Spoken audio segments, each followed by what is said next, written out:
sebenarnya ke guru kalau minimal, kalau tidak semua minimal terbatas disampaikan.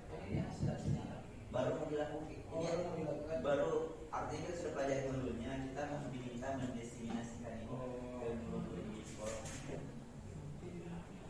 Assalamualaikum warahmatullahi wabarakatuh. Selamat pagi, salam sejahtera. Terima kasih atas kedatangan Bapak Ibu Guru SMA Negeri 18 dalam acara aksi nyata diseminasi budaya positif calon guru penggerak angkatan 10. Pada hari yang berbahagia ini, Bapak Ibu Guru kami undang untuk mendengarkan aksi nyata kami, yaitu budaya positif. Apa sih budaya positif itu? Bagaimana implementasinya di sekolah? Atau apa saja yang disebut budaya positif? Nanti kita akan mendengarkannya. Sebelum kita mulai acara, kita berdoa dulu ya Bapak Ibu. Saya pimpin agar acara kita berjalan dengan lancar. Berdoa dimulai.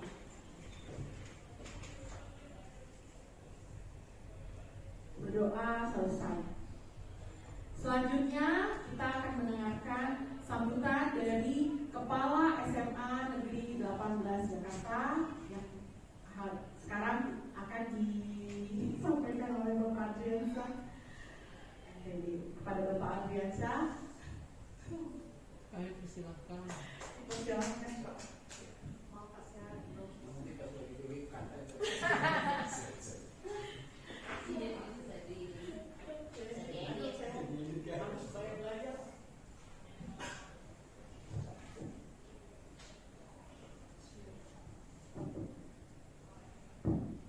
Assalamualaikum warahmatullahi wabarakatuh. Selamat pagi, salam sejahtera bagi kita semuanya. Kita bersyukur kepada Allah Subhanahu wa taala yang Maha Esa. Pagi ini kita berkumpul dalam rangka diseminasi budaya positif dari teman-teman kita, Pak Aropa, Bu Nurul dan Pak Adib ya. Ini bagian dari pembelajaran di modul calon guru gerak. Yang saya hormati Pak Aropa, senior teman-teman semuanya yang mengikuti destinasi, ada Bu Fikri, ada Bu Nurul, Pak Adib, Pak Muhammad, Pak Sakti, Pak Khairul, Bu Ana, Bu Novi, Bu Ika, dan Bu Elizabeth. Nah, kemudian juga ada Ketua Kompel kita, ya, Bu Elizabeth. Kompelnya apa saya lupa namanya ini, ya. TPR Pak. Terampil bersama Labas. Terampil bersama Labas. Jadi Kompel kita yang di PM, Kompel bersama Labas, terampil bersama Labas. Ini agak sedikit vakum Bu ya, karena banyak kesibukan. Mudah-mudahan apa lagi yang kita semester depan ya, tahun ada yang baru. Nah, Bapak Ibu, hari ini kita akan mendengarkan, akan berdiskusi bersama tentang budaya positif. Nah, salah satu dari kurikulum Merdeka ini dalam implementasinya itu menerapkan budaya positif. Dulu kita kenal pendekatan kalau siswa di sekolah itu pendekatannya dengan tata tertib. Biasanya tata tertib itu dengan teguran atau sampai dengan sanksi. Bagaimana dengan pendekatan budaya positif? Kita kata-katanya dari budaya, berarti ingin dijadikan kebiasaan sampai budaya. Setelah kita hal-hal yang positif dari pendekatan kita. Pendekatan bisa melalui pencegahan atau penanggulangan permasalahan-permasalahan di sekolah, terutama permasalahan siswa. Jadi Bapak Ibu, ini menarik sekali kita berdiskusi bersama, dan yang paling penting ketika kita sudah pahami, itu kita implementasikan sehari-hari di sekolah. Nah, ini mumpung waktunya juga tepat, kita sedang sibuk-sibuk penilaian, ada jeda waktu kita gunakan. Insya Allah kalau kita sudah pahami, saya berharap mulai dari kepala sekolah, saya dan teman-teman semuanya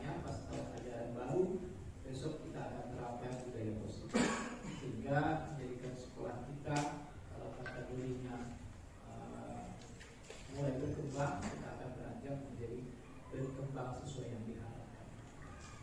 Saya kira itu dari saya. Mudah-mudahan Bapak Ibu bermanfaat semua bagi kita selama ini destinasi tentang budaya positif.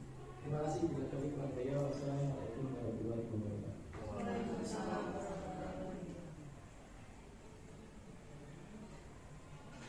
Oke, terima kasih saya ucapkan kepada Bapak Ardiansyah yang memberikan arahannya untuk acara ini.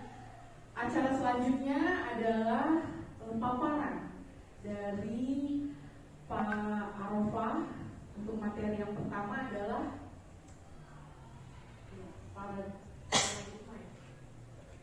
paradigma budaya positif. Pada Pak Arofah kami persilahkan.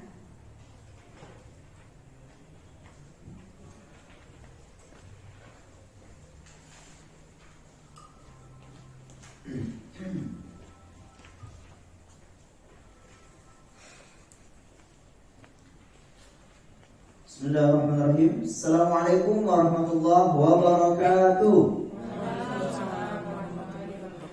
Selamat pagi, salam sejahtera untuk kita semua. Yang saya hormati Bapak Kepala Sekolah SMA Negeri 18 Jakarta, Bapak Ardiansyah SPD. Yang saya hormati Bapak Ibu yang berkenan hadir pada pagi hari ini dalam kegiatan diseminasi budaya positif dari calon guru penggerak angkatan 10 SMA Negeri 18 Jakarta. Baik Bapak Ibu yang saya muliakan, yang saya hormati, pada kesempatan kali ini izinkan saya dalam hal ini akan menyampaikan materi daripada modul yang telah kami pelajari atau yang telah kami dapatkan dari pembelajaran selama mengikuti CGP atau calon guru penggerak angkatan 10. Dalam hal ini materinya itu adalah budaya positif. Bapak Ibu, sebelum memulai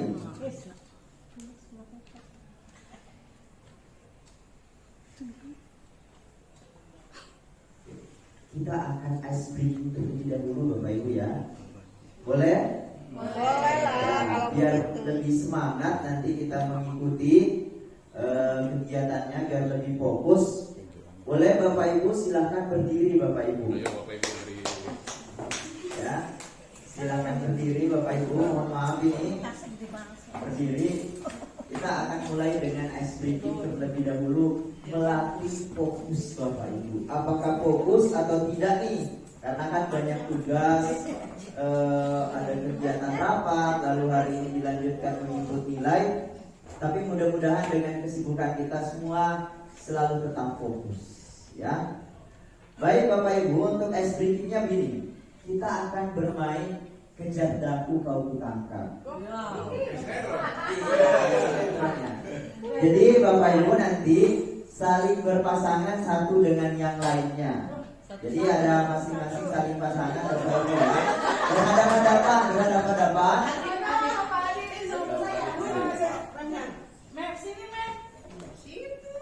Saling berhadapan. Permainannya Bapak Ibu, nanti kita akan mulai untuk bermain.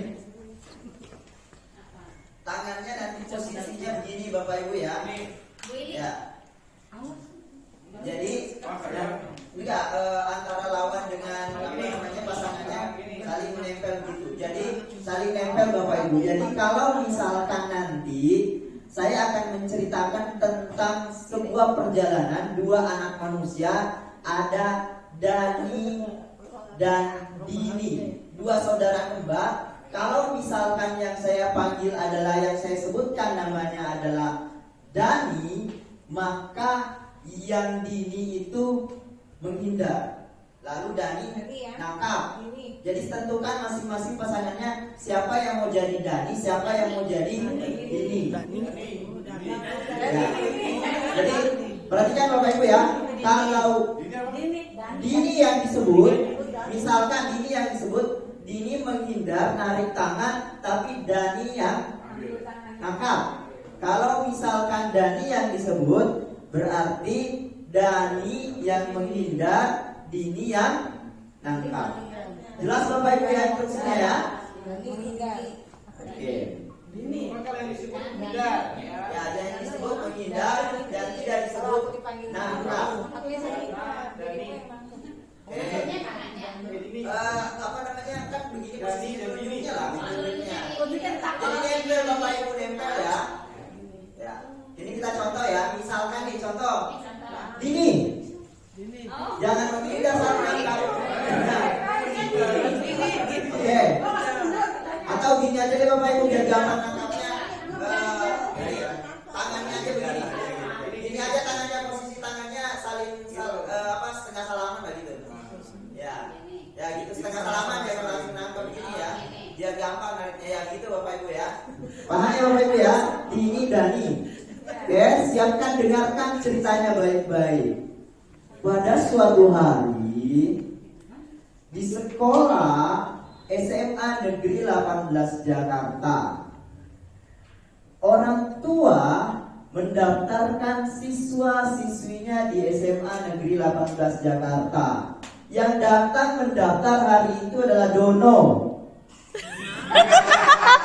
Fokus ya, fokus. Orang tua Dono ini membawa anaknya. Kebetulan dia memiliki tetangga yang juga sama-sama ingin mendaftar di SMA Negeri 18 yang bernama Dini.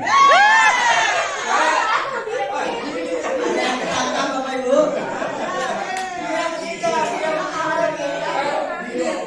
Dini mengidap Pak.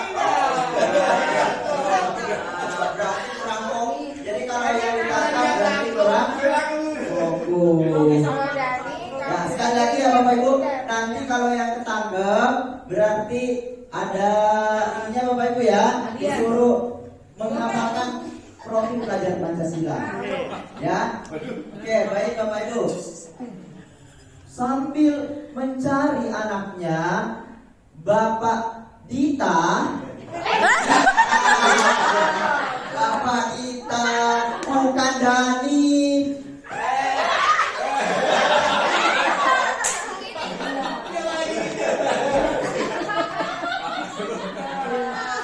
Ada yang ketangkep Bapak Ibu? Oke, berarti semuanya fokus, boleh silakan duduk kembali.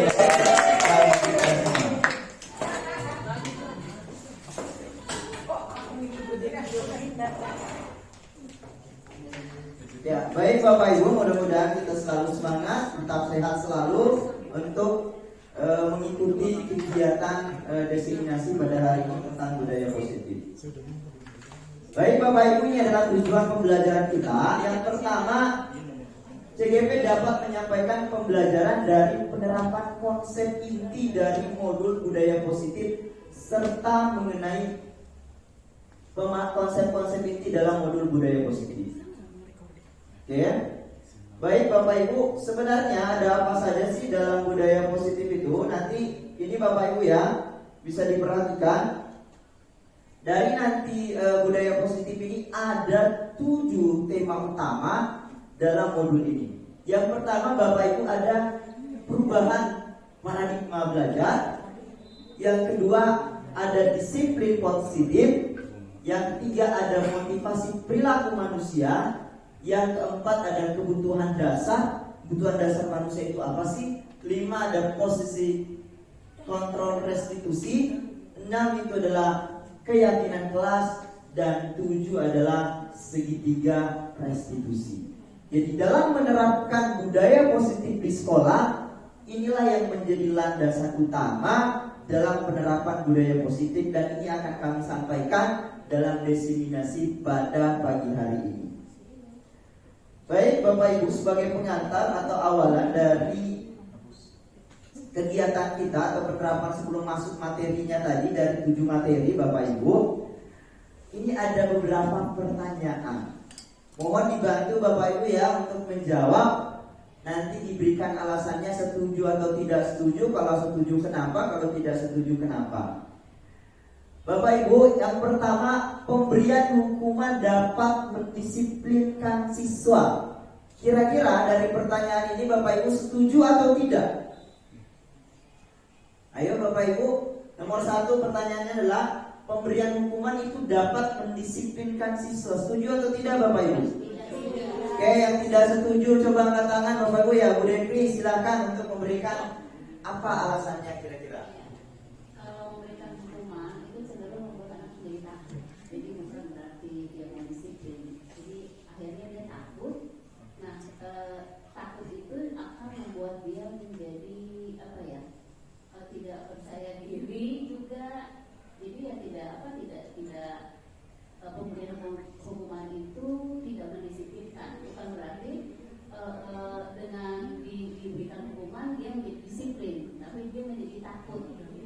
Jadi rasa takut ini yang membuat anak itu justru malah akan tidak mendisiplinkan dia, karena dia mungkin saja dia bisa disiplin, tapi disiplinnya karena rasa takut, bukan karena kesadaran dia harus disiplin. Oke, terima kasih Bu Devi, tepuk tangan untuk Bu Devi. Ada lagi Bapak Ibu yang setuju? Setuju? Oke, silakan Bu Ili, setuju? Kalau saya bisa juga anak itu diberikan hukuman, tapi hukuman yang dibilang humanisme, yang lebih berikan kepada kemanusiaan juga. Misalnya anak itu dipanggil, minta catatan kamu nih nilai kamu, misalnya kamu melakukan kesalahan sehingga seperti ini. Kalau kamu nggak begini, kamu nanti begini. Tidak diberikan hukuman, tapi hukumannya misalnya nanti kamu nggak kalau kamu nggak mau mengerjakan, kamu dipanggil ke sekolah. Oke, bagus sekali ya tadi yang disampaikan oleh Bu Ili. Setuju, kalau Bu Ili setuju karena hukuman itu adalah sebagai bagian juga pembelajaran. Tapi nanti kita akan pelajari di modul ini, menarik Bapak Ibu. Apakah yang disampaikan Bu Ili tadi itu itulah yang disebut dengan hukuman, atau ada nama lainnya? Atau itu yang disebut dengan sebuah keyakinan yang dia yakini sehingga dia tidak melanggar, maka disitulah itu ternyata bukan hukuman, tapi itu adalah yang disebut dengan konsekuensi. Nanti kita bisa membedakan Bapak Ibu, mana hukuman, mana konsekuensi. Oke. Yang kedua, pertanyaannya Bapak Ibu, pemberian hadiah dapat meningkatkan prestasi siswa. Setuju atau tidak Bapak Ibu? Kalau dikasih hadiah nih, apakah nanti prestasinya akan meningkat atau tidak? Ada yang mau komentar Bapak Ibu? Setuju atau tidak? Setuju. Alasannya setuju kenapa Bapak Ibu? Bu Ana mungkin menyampaikan. Sesuai pengalaman saya waktu SD, ya Pak, karena melihat sosok orang tua emang agak takut, tapi kemudian diberikan semacam reward gitu ya. Akhirnya saya kayak termotivasi gitu ya, oh ya saya dapat 5 besar nih gitu. Kalau dapat 5 besar pokoknya diajak jalan-jalan gitu. Oke, jadi karena hadiah itu menjadi motivasi ya Bu ya. Walaupun ternyata pas sudah terwujud ternyata bohong. Nah, tapi ketika bohongnya ada kekecewaan nggak Bu? Sedikit doang, tapi kemudian diganti uang gitu. Ya. Oke, ada lagi yang lain Bapak Ibu mau komentar? Nah, jadi saya juga punya pengalaman nih. Jadi anak saya yang pertama, setiap ini saya selalu memberikan hadiah meskipun permen atau apapun saya kasih hadiah. Tapi Bapak Ibu ternyata di sisi lain dia mau melakukan sesuatu, membereskan mainannya atau apapun itu, tapi ternyata ada dampak lainnya, sehingga kadang dia tidak mau melakukan sesuatu kalau tidak dikasih hadiah. Jadi saya pulang, udah di depan pintu, mana hadiahnya? Nah, jadinya artinya kebaikan yang dia lakukan Bapak Ibu ternyata bukan berangkat dari keyakinan dia, tapi kebaikan yang dia lakukan berangkat dari hadiah. Tapi apa salah atau tidak, tentu nanti kita akan melihatnya seperti apa Bapak Ibu ya. Lalu yang ketiga, guru harus mampu memberikan solusi untuk murid yang bermasalah. Setuju atau tidak Bapak Ibu? Setuju ya? Setuju.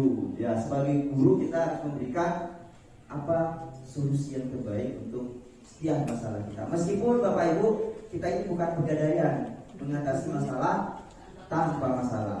Karena kadang kita juga banyak masalah ya. Itulah hebatnya Bapak Ibu guru. Jadi kadang di rumah Bu Elis habis ada masalah dengan suami, habis ada masalah dengan anak. Ini contoh Bu Elis, contoh ya. Ini nggak usah diperpanjang, nggak usah dikomentari. Ini hanya contoh. Lalu di datang ke sekolah, ya kita harus menyelesaikan masalah orang, sementara kita juga ternyata banyak masalah gitu. Harus senyum apa segala macam dan segala macam. Padahal kita juga ternyata di rumah udah banyak masalah. Itulah hebatnya seorang guru, Bapak Ibu. Lalu guru berperan sebagai teman bagi murid. Setuju gak Bapak Ibu? Setuju. Tapi dalam artian tentu harus membedakan posisi teman itu, apakah teman main atau teman dalam artian berdiskusi. Karena kalau kita menjaga jarak terlalu jauh dengan siswa, itu jadinya nanti siswa kita ya udah terlalu jaraknya terlalu jauh, apa yang kita sampaikan tidak ada nyampe. Tapi kalau terlalu nempel banget juga, itu jadinya tidak ada rasa hormatnya atau wibawanya terhadap guru. Itu kira-kira Bapak Ibu pengantar kita untuk budaya positif ini. Ini Bapak Ibu, kita akan melanjutkan tujuan pendidikan. Sebelum nanti bicara budaya positif, kita harus bicara dulu apa sih tujuan pendidikan itu. Karena ini adalah paradigma awal. Kenapa ada guru, kenapa ada siswa, kenapa ada sekolah? Karena ini yang mau dicapai Bapak Ibu. Menurut Ki Hajar Dewantara, salah satu sebagai Bapak Pendidikan Indonesia, mengatakan tujuan pendidikan adalah menuntun segala kodrat yang ada pada anak agar mereka dapat mencapai keselamatan dan kebahagiaan yang setinggi-tingginya, baik secara manusia maupun sebagai anggota masyarakat. Oleh karena itu, pendidikan hanya dapat menuntun tumbuh atau hidupnya kekuatan yang kodrat yang ada pada anak agar dapat memperbaiki lakunya, bukan dasarnya hidup dan tumbuhnya kekuatan kodrat. Ini Bapak Ibu, ini kalau kita renungkan baik-baik sebagai seorang guru, ini sangat-sangat memotivasi Bapak Ibu. Ini menjadi sebuah refleksi yang sangat baik sekali kalau ini kita pahami dengan baik filosofi daripada Ki Hajar Dewantara tentang tujuan pendidikan, maka makna yang akan kita dapatkan sangat dalam. Ini bisa diperhatikan Bapak Ibu ya. Misalkan di sini ada kata-kata Bapak Ibu, pendidikan itu adalah menuntun segala kodrat yang ada pada anak. Kita pahami bersama Bapak Ibu bahwa anak yang lahir, anak yang kita didik di sekolah itu memiliki kodratnya masing-masing. Setuju gak Bapak Ibu?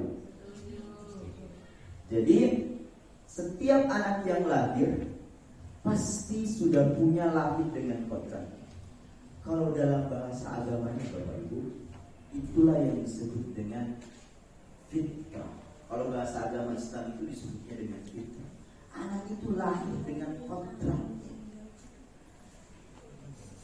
Lalu fungsi kita sebagai guru, adanya sekolah, kodrat yang pada anak itu kita arahkan. Karena tujuan manusia Bapak Ibu pada dasarnya cuma dua. Mau agama apapun itu, mau dia apapun itu, tujuan hidup itu cuma dua Bapak Ibu, yaitu sa'idu fid dunya wa sa'idu fil akhirah. Kalau bahasa agamanya, kebetulan saya guru agama Islam, tujuan hidup kita ada mau jadi orang kaya, ada mau jadi pengusaha sukses, ada yang mempunyai istri cantik dan lain sebagainya. Apapun orientasinya, tapi tujuan akhirnya cuma dua, bahagia dunia dan bahagia akhirat. Jadi arahnya kemana? Ingin mencapai keselamatan dan kebahagiaan. Tujuan kita guru mengarahkan ke sana sesuai dengan kodrat yang ada pada anak. Oleh karena itu pendidikan hanya dapat menuntun tumbuh atau hidupnya kekuatan kodrat yang ada pada anak agar dapat memperbaiki lakunya, bukan dasar hidupnya dan tumbuhnya kekuatan kodrat anak. Kalau dalam bahasanya Ki Hajar Dewantara, Bapak Ibu, biji jagung, biji padi yang kita tanam, guru itu hanya ibarat petani. Dia tidak akan bisa merubah biji jagung yang dia tanam menjadi padi, ataupun sebaliknya dia nggak akan bisa merubah biji padi yang dia tanam menjadi jagung. Karena kodratnya jagung, maka biarkanlah jagung itu tumbuh, biarkanlah padi itu berkembang. Tugas kita sebagai guru memastikan padi, memastikan biji-biji tersebut tadi tumbuh sesuai dengan kodratnya, tidak melepaskan dari fitrahnya sebagai manusia yang dilahirkan oleh ibunya, yang diberikan potensi oleh Tuhannya. Dia dibiarkan tumbuh, Bapak Ibu, dia tumbuh dan berkembang. Tugas kita mengarahkan. Maka fungsi guru di situ apa? Memupuk, menyiram, supaya biji tadi tetap tumbuh, jangan sampai mati atau layu di tengah jalan. Kita tidak bisa, Bapak Ibu, merubah padi menjadi jagung atau merubah jagung menjadi padi. Itu yang disebut dengan kodrat. Tugas kita hanya merawat, memastikan itu tumbuh. Makanya Bapak Ibu, kalau dalam bahasanya Pak Anies, dulu mantan gubernur kita, pendidikan itu menumbuhkan, bukan membentuk. Tumbuh. Proses tumbuh itu, Bapak Ibu, karakter itu gak bisa dibentuk dalam 1 hari, dalam 2 hari, 3 hari, tapi dia harus ditumbuhkan dari proses-proses pembiasaan yang baik. Dan itulah yang disebut dengan budaya positif. Dan proses pembiasaan itu tidak bisa dipaksakan, tapi itulah yang disebut dengan keyakinan yang lahir daripada dia, sehingga dia sadar secara total, dia mau melakukan, dia mau mengikuti. Itulah pendidikan pada dasarnya, Bapak.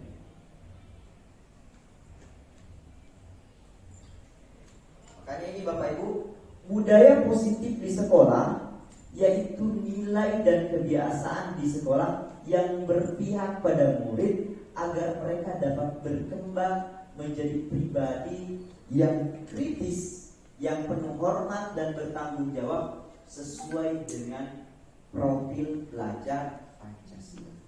Artinya apa, Bapak Ibu? Tugas kita tadi menumbuhkan kodrat-kodrat yang ada pada anak dengan nilai-nilai dan kebiasaan-kebiasaan yang baik. Tidak dipaksa, tidak dengan hukuman, tidak dengan hanya sekadar hadiah, tapi biarkan nilai-nilai itu tumbuh dengan kebiasaan-kebiasaan, tetapi ranahnya adalah berpihak pada murid agar mereka dapat berkembang menjadi pribadi yang kritis, yang penuh hormat, bertanggung jawab sesuai dengan profil pelajar Pancasila. Itulah karakter. Apa itu profil pelajar Pancasila? Yang pertama apa, Bapak Ibu? Beriman, bertakwa kepada Tuhan Yang Maha Esa dan berakhlak. Itu tidak bisa dalam 1 hari 2 hari. Itu perlu nilai-nilai, perlu kebiasaan yang terus dijalankan oleh kita. Lalu apalagi Bapak Ibu?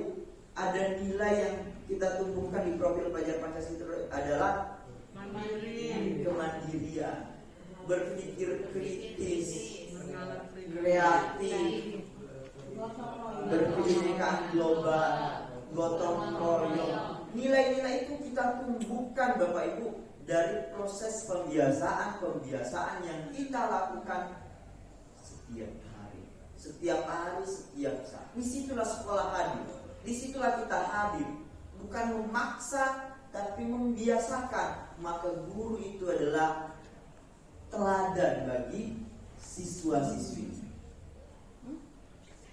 Maka itu yang disebut guru itu harus digugu dan ditiru. Kenapa? Karena proses pembentukan pembiasaan tadi dari proses berkembang itu adalah keteladanan. Di mana keteladanannya Bapak Ibu? Di sini. Belajar tadi. Maka Bapak Ibu, kurikulum merdeka sebenarnya apa yang ingin diharapkan?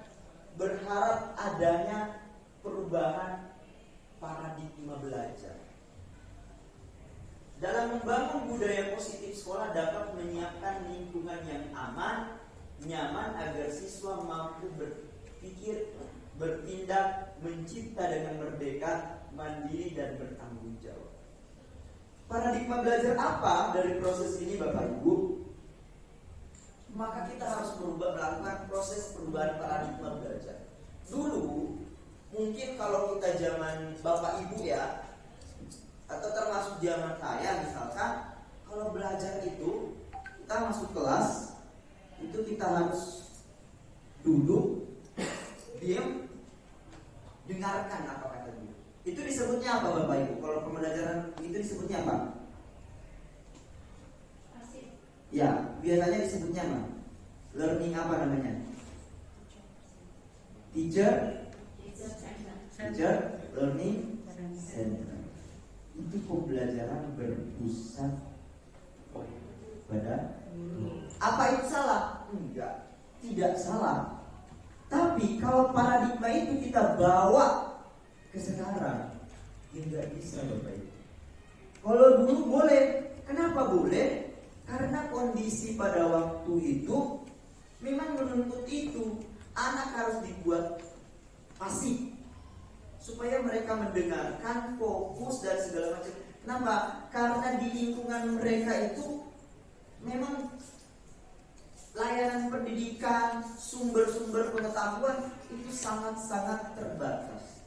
Maka ketika dia masuk kelas, tugasnya guru, informasi, pengetahuan yang didapatkan itu hanya dari guru. Buku aja kita sulit dapatkan pada waktu itu. Buku itu terbatas. Kalau sekarang Bapak Ibu, kalau paradigma itu kita bawa ke sekarang dengan proses pembelajaran yang seperti sekarang, itu akan sangat berbahaya atau bermasalah. Kenapa Bapak Ibu? Sumber belajar anak sekarang beragam. Mereka bisa mengakses apapun.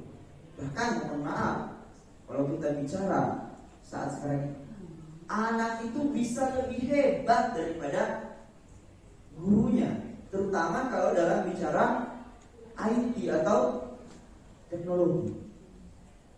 Mereka sudah bisa menggunakan AI, artificial intelligence, sedangkan kita guru belum tentu bisa menggunakan itu semua. Mereka sudah memanfaatkan berbagai macam media pembelajaran. Ada ruang guru, ada pokoknya semua itu bisa diakses dengan cepat. Sumber belajar itu beragam, sehingga kalau kita mau memaksakan anak sesuai dengan kehendak kita, cara berpikir kita yang dulu diajarkan, dia harus duduk, dia mendengarkan, sementara di kepalanya sudah ada informasi-informasi yang sebenarnya dia dapatkan di luar, yang dia ingin ungkapkan tapi kita batasi ruangnya, maka itu tidak bisa Bapak. Itu membelenggu murid, itulah yang disebut dengan tidak memerdekakan. Maka Merdeka Belajar yang digagas oleh Mas Menteri ini sebenarnya memberikan ruang itu kepada kita semua, kepada Bapak Ibu guru, kepada siswa, dengan membiarkan kita bertindak, kita berpikir. Tapi ingat, merdeka bukan berarti bebas sebebas-bebasnya, tapi ada garis bawahnya di sini. Tetap pada ranah bertanggung jawab. Itu Bapak Ibu. Jadi bukan berarti Merdeka Belajar Bapak Ibu udah anak kasih tugas, udah biarin aja nyari sendiri di Google, nyari sendiri di mana, biarin aja. Bukan begitu Bapak Ibu. Tapi tugasnya guru adalah mengarahkan dan memberikan batasan-batasan sehingga anak itu dia mandiri, dia bisa berpikir kritis, membedakan mana yang baik, karena di internet itu banyak sekali ada yang positif, ada yang negatif, tapi dengan ranah bertanggung jawab. Bukan berarti membebaskan sebebas-bebasnya. Murid bebas mengakses apa-apa, lalu guru duduk diam tidak melakukan apa-apa. Itu bukan merdeka, Bapak Ibu. Itu namanya penjajahan. Ya, lanjut Bapak Ibu, dan ini sangat berkaitan dengan kontrol guru terhadap siswa. Ini Bapak Ibu, ini kita akan mencoba disiplin positif itu akan bisa dilakukan dengan yang disebut dengan teori kontrol. Bapak Ibu, ini ada sebuah ilustrasi. Anda dan teman Anda melakukan kegiatan, cobalah buka. Anda adalah A, tugas Anda adalah mengepalkan salah satu tangan Anda. Coba Anda bayangkan Anda menyimpan sesuatu yang sangat berharga dalam kepalan tangan Anda. Anda perlu menjaga benda tersebut sekuat tangan Anda, karena begitu pentingnya untuk kehidupan Anda. Tugas B rekan Anda adalah mencoba segala cara membuka kepalan tangan Anda. Teman B adalah membujuk, menghardik, mengintimidasi, memarahi, menggoda, menggelitik, bahkan menawari Anda uang agar Anda bersedia membuka kepalan tangan Anda. Ini adalah sebuah ilustrasi. Bapak Ibu boleh, Bapak Ibu coba kita praktekkan. Ini adalah sebuah bagaimana merubah paradigma tentang budaya positif. Bapak Ibu mohon tangannya dibuka Bapak Ibu ya, ditepalkan sama teman yang di sampingnya. Lalu satu nanti sebagai A, satu sebagai B. A itu mengapalkan satu tangannya seakan-akan di situ ada benda, dan satunya berusaha bagaimana si A ini membuka kepala tangannya. Si B ini mencoba berbagai cara bagaimana sehingga si A ini mau membuka. Itu nanti kita akan belajar yang disebut dengan teori kontrol, Bapak Ibu. Jangan salah, nanti jangan ganti R-nya menjadi R, itu bahaya. Iya, fokus. Coba Bapak Ibu ya. Atau saya minta kita praktekkan satu orang aja dulu ya. Mas Sakti boleh maju ke depan. Siapa yang mau maju? Bu Deku? Pak Herul. Atau Pak Herul ya? Pak Herul boleh maju ke depan, Pak Herul. Buka itu kepalanya. Bukan buka kepala, bukan buka kepalanya ya. Bukan kepala. Buka kepalanya. Kepala dong, anak. Kepala bukan kepala, bahaya kalau kepala. Mas Sakti sebagai A, ini sebagai B. Enggak, ini yang mengepal, ini yang mencoba membuka, boleh dipaksa, boleh diapa. Digenggam erat-erat. Kira-kira cara membukanya itu bagaimana? Ayo dong Pak Maju. Silakan dilakukan dengan berbuka. Ini cara paksa.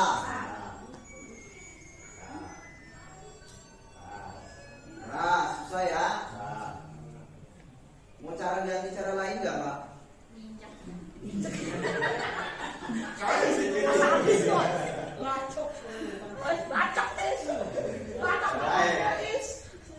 Lain gampang. Aku bisa 1.000. Boleh. Coba. Kita coba. Berarti itu caranya memberikan hadiah ya? Iya. Bisa dibuka itu hadiah. Tapi berikutnya harus dikasih lagi dong. Kalau nanti begitu harus dikasih terus. Nah, kira-kira menurut Pak Sakti, cara apa yang paling gampang dari semua cara dipaksa? Apa yang paling gampang sehingga Pak Sakti mau membukanya? Reward. Dikasih reward. Tapi kalau nanti tidak ada reward berarti tidak mau. Dibujuk kali. Dibujuk, dirayu.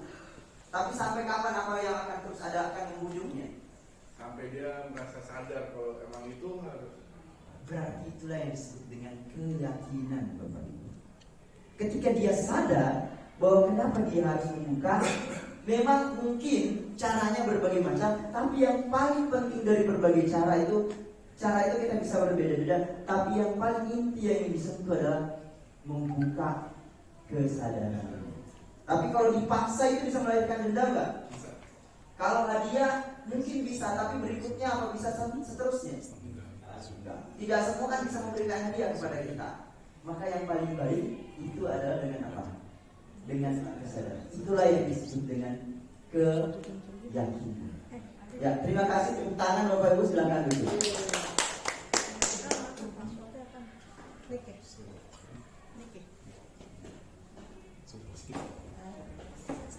Oke, inilah Bapak Ibu perubahan paradigma teori kontrol isu kontrol Dr. William Glazer. Ilusi guru mengontrol murid, ilusi bahwa semua penguatan positif efektif dan bermanfaat, ilusi bahwa kritik akan membuat orang merasa bersalah dan dapat menguatkan karakter, ilusi bahwa orang dewasa memiliki hak untuk memaksa. Kira-kira yang mana yang bagus Bapak Ibu?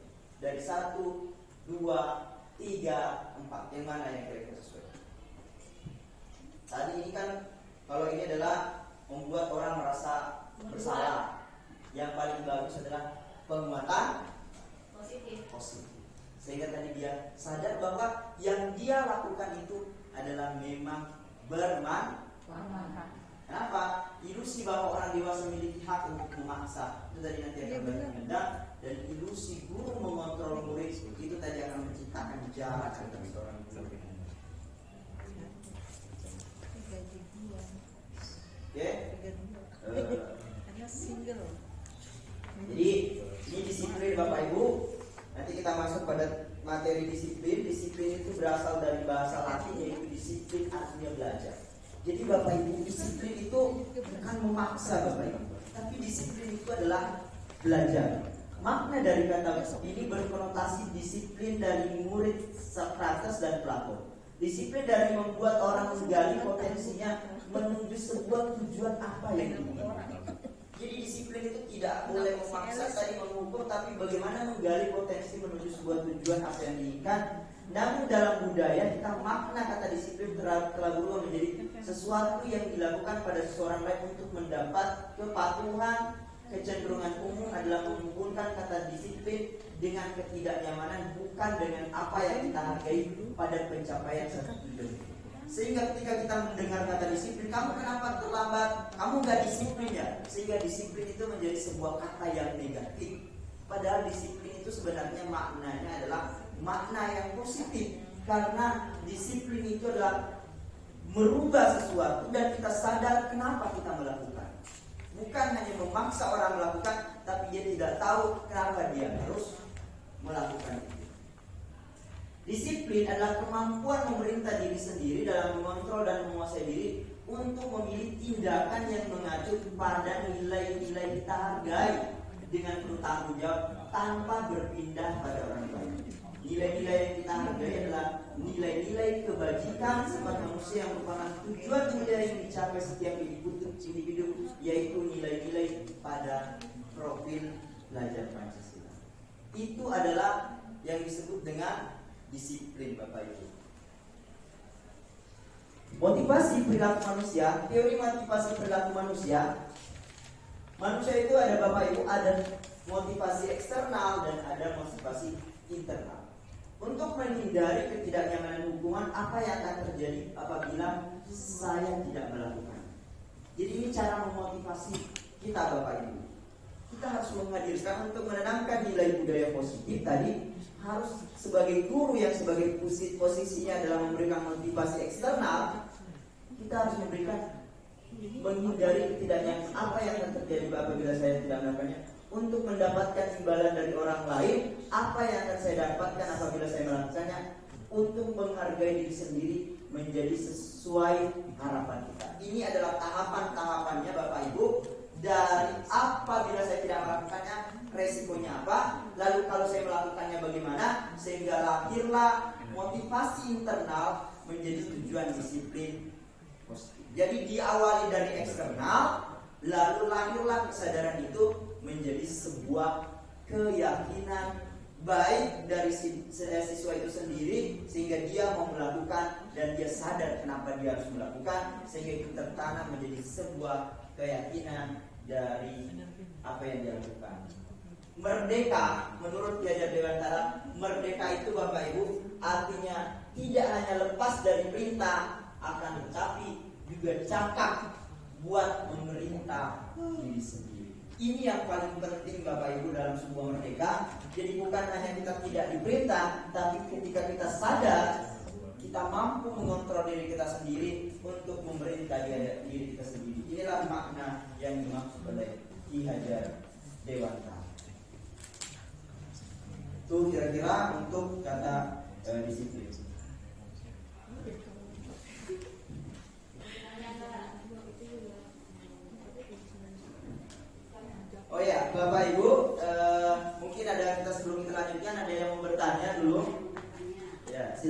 Ibu.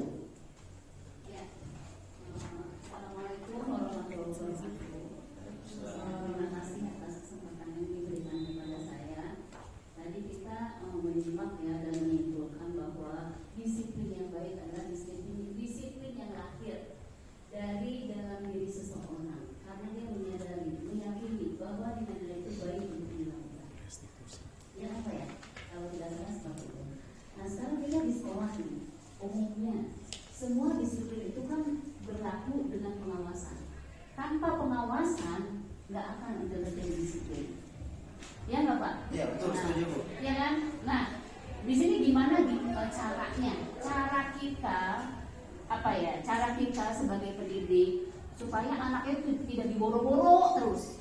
Misalnya nih, ayo anak-anak, bel udah masuk, semua harus masuk. Itu kan selalu gitu. Atau ayo semua berdiri. Nah, gimana caranya supaya kita itu bisa apa ya? Menanamkan nilai itu bahwa disiplin yang baik adalah disiplin atas kesadaran diri, bukan disiplin karena pengawasan, apalagi pengawasan seorang guru. Terima kasih Pak. Ya, baik, terima kasih pertanyaannya ini sangat mendalam sekali ya yang disampaikan oleh Bu Devi. Ini tadi Bapak Ibu dalam teori motivasi perilaku manusia ada motivasi eksternal, ada motivasi internal. Anak ini kan tugas kita tadi di awal adalah menumbuhkan, tidak bisa dipaksa. Lalu apa yang harus kita bangun? Itu adalah motivasi eksternalnya. Tugas kita guru adalah menumbuhkan motivasi eksternal, menyadarkan apa yang akan terjadi. Misalkan dia sholat, harus dijelaskan kenapa dia melakukan itu. Kenapa kalau dia tidak melakukan apa? Sehingga dari sini akan lahir yang disebut dengan motivasi internalnya sendiri, bahwa dia sadar setelah motivasi eksternalnya baik, dia sadar. Dan yang paling penting juga adalah tadi keteladanan dari sekelilingnya. Melihat si A, melihat si B, melihat gurunya, maka secara otomatis itu akan tumbuh menjadi, itulah yang disebut dengan budaya positif. Budaya positif itu tidak bisa dalam 1 hari, 2 hari. Namanya juga budaya. Budaya itu kan proses pembiasaan yang 1 hari, 2 hari, 3 hari, terusnya konsisten kita lakukan. Dan yang paling sulit biasanya adalah konsistensi kita melakukan itu. Dan ini yang paling sulit ketika kita ingin menerapkan. Kadang kita bangun motivasi A, motivasi B, motivasi C, tapi kadang kita lupa, kita tidak konsisten lagi. Akhirnya budaya itu menjadi hilang. Kalau itu sudah menjadi budaya positif, maka secara otomatis itu akan tertanam. Namun memang motivasi eksternal ini banyak caranya. Kalau di sekolah karena tidak ada kekerasan, kita ingin menciptakan rasa aman, nyaman, maka perlulah pendekatan-pendekatan. Tapi apakah semua biasa juga membangun motivasi eksternal ini dari aturan yang dibuat? Contoh misalkan, ini contoh, Bu Devi pernah di Singapura. Ya, di Singapura itu banyakkan orang Indonesia nggak datang ke sana. Banyakkan orang Indonesia. Di Singapura itu salah satu aturannya itu kita nggak boleh makan permen karet. Nggak akan menemukan orang makan permen karet, nggak akan menemukan orang merokok sembarangan. Padahal yang datang juga orang Indonesia. Tapi ketika kita keluar dari Singapura, kita nyebrang. Saya waktu itu dari Batam ya ke Singapura, itu akan sangat berbeda jauh. Padahal yang dari Singapura itu juga orang Batam juga nanti jadi. Tapi ketika dia sudah di pelabuhan yang di Batam, itu perilakunya merokok dengan bebas, dengan nyantainya. Kenapa itu disebutkan? Karena di sana itu sudah dibiasakan untuk menjadi aturan, menjadi sebuah budaya positif yang lahir. Memang awalnya sifatnya memaksa dengan aturan-aturan, tapi itu menjadi sebuah budaya positif. Tapi di sekolah, karena kita dalam pendidikan menumbuhkan, tentu itu tidak bisa diterapkan seperti itu. Tapi pendekatannya adalah tadi yang disampaikan oleh Ibu ini adalah pendekatan yang sifatnya humanistik, ya, karena menciptakan rasa aman, nyaman sehingga dia sadar dia melakukan. Bahwa memang cara itu bisa ditempuh. Tapi itu adalah cara yang terakhir kalau humanistik, pendekatan humanistiknya sudah tidak bisa lagi. Baik, selanjutnya Bapak Ibu, kita akan masuk pada bagian keempat, yaitu tentang kebutuhan dasar manusia. Kenapa orang ingin melakukan sesuatu yang positif dan negatif? Itu sebenarnya pada dasarnya karena ingin memenuhi kebutuhan dasar manusia itu sendiri. Realitas kebutuhan setiap orang berbeda-beda. Kita harus berusaha memahami pandangan orang yang tentang dunia. Setiap orang memiliki gambaran yang berbeda. Jadi Bapak Ibu, ada 5 kebutuhan dasar manusia yang harus terpenuhi. Yang pertama, bertahan hidup. Makanan, pakaian, tempat tinggal, keamanan, kesehatan itu harus dipenuhi dulu. Makanya kenapa terjadi pelanggaran? Sebenarnya bisa saja itu semua dilakukan karena ingin memenuhi kebutuhan dasar manusia itu sendiri. Kita misalkan belajar di kelas dalam keadaan lapar, kira-kira bisa konsentrasi atau tidak? Maka itu harus dipenuhi dulu Bapak Ibu. Ini yang disebut bertahan hidup. Lalu ada kasih sayang dan rasa diterima. Murid-murid itu perlu diterima, dipeduli, berbagi, kerjasama, dianggap ada dalam kelompok itu, tidak bisa dikucilkan. Lalu penguasaan, harga diri, setiap orang ingin dihargai, dihormati. Lalu ada kebebasan, dia berhak memilih pilihannya, mencoba hal baru, mampu mengendalikan arah dirinya. Lalu yang terakhir, kesenangan. Dari kebutuhan dasar inilah Bapak Ibu yang menjadi kenapa perlu kita penuhi kebutuhan hidup setiap siswa, sehingga dari situlah baru kita bisa melahirkan yang disebut dengan budaya positif.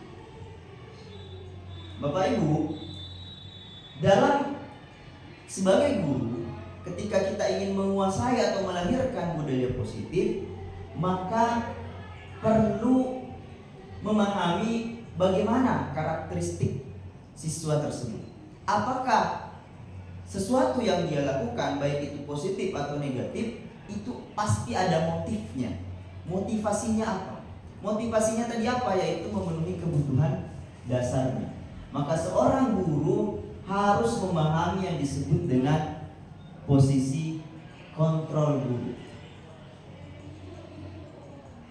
Ini Bapak Ibu, menurut teori ini ada 5 posisi kontrol yang bisa dilakukan oleh guru. Jadi ada penghukum, ada pembuat orang bersalah, ada teman, ada pemantau, ada manajer. Ada guru yang berbuat, misalkan ada anak melanggar, itu langsung menghardik, menunjuk, menyakiti. Maka tipe ini yang disebut dengan penghukum. Lalu ada juga dari posisi kontrol ini ada yang disebut dengan pembuat merasa orang bersalah. Misalkan ada yang melanggar, biasanya kita kasih ceramah kepada dia, kita nasihati, tapi seakan-akan menyalahkan anak tersebut. Bapak kecewa sama kamu, ibu kecewa sama kamu. Itu kan membuat anak makin hilang percaya diri. Lalu ada yang memposisikan sebagai teman, membuat alasan untuk murid-muridnya dari setiap perbuatan yang dia lakukan. Lalu ada pemantau, menghitung dan mengukur. Yang terakhir itu adalah manajer. Dari 5 posisi kontrol diri ini, ada yang harus kita hindari, ada yang bisa dari kontrol dari mengharapkan imbalan atau ketergantungan pada orang lain, lalu ada yang menghargai diri sendiri. Itu kira-kira Bapak Ibu. Misalkan Ibu, kira-kira kalau misalkan ada anak yang melanggar Bu, ini contoh, ada anak yang terlambat, itu Ibu akan lakukan apa? Saya akan tanya dulu kenapa alasan dia terlambat. Lalu Ya. biasanya sih saya kasih hukuman. Oke, hukumannya apa itu? Ya misalnya berdiri di lapangan. Itu benar nggak? Ya, kira-kira kalau model begitu, ini masuk kategori apa?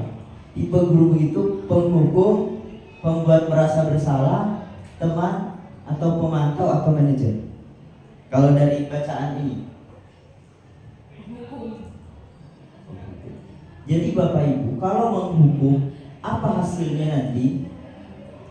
Siswa itu akan memberontak, menyalahkan orang lain, berbohong. Kenapa? Karena takut dihukum atau menyembunyikan sesuatu. Kalau teman, nanti akan ketergantungan. Dalam artian, kalau bukan ibu yang memberikan nasihat, dia nggak akan peduli. Karena yang dianggap, yang didengar suaranya, kadang hanya yang merasa dianggap temannya. Lalu pemantau, selalu bicaranya, kan nggak ada aturannya Pak. Emang ada aturannya? Tapi yang paling bagus, yang paling baik itu adalah manajer. Dalam artian kesalahan yang dia lakukan, dia menyadari bahwa itu salah dan kenapa dia tidak boleh melakukan dan kenapa dia harus melakukan.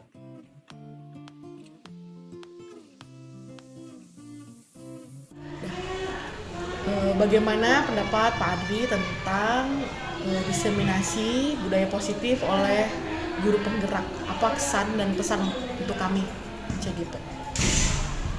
Iya, tentang budaya positif yang dilakukan oleh guru-guru penggerak di SMA 18 Jakarta ini merupakan sesuatu yang sangat baik bagi SMA 18 Jakarta, tentunya berdampak pada proses pembelajaran dan yang paling penting adalah berdampak kepada siswa, sehingga budaya positif ini menjadi bagian dari warga SMA 18 Jakarta, terutama untuk siswa. Nah, budaya positif ini menjadikan SMA 18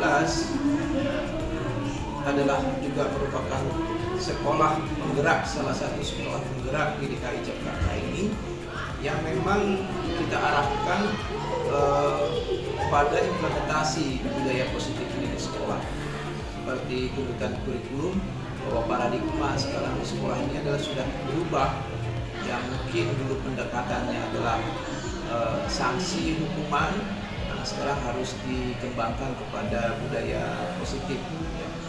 Nah itu pesan saya. Nah ini cukup baik, alhamdulillah bahwa di SMA 18 sudah ada tiga guru penggerak dan 3 lagi calon guru penggerak. Terima kasih Bapak atas pesan-kesannya.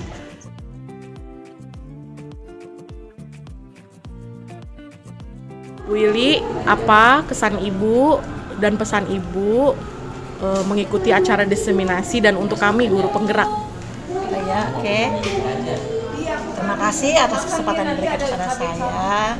Kalau untuk kesan saya selama mengikuti diseminasi kemarin Budaya budaya positif itu, saya bisa tahu jadinya bagaimana cara melihat anak-anak yang terlambat.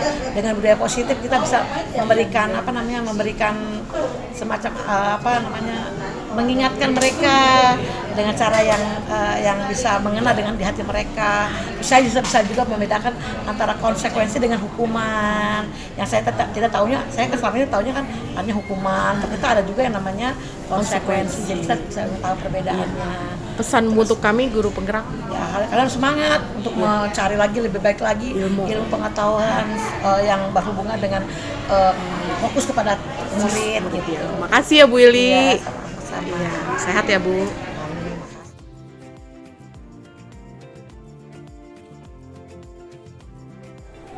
Ya, Jessica, bagaimana yang kamu rasakan selama Bude Positif Padi ketika mengocing siswa di kelas kamu yang bermasalah?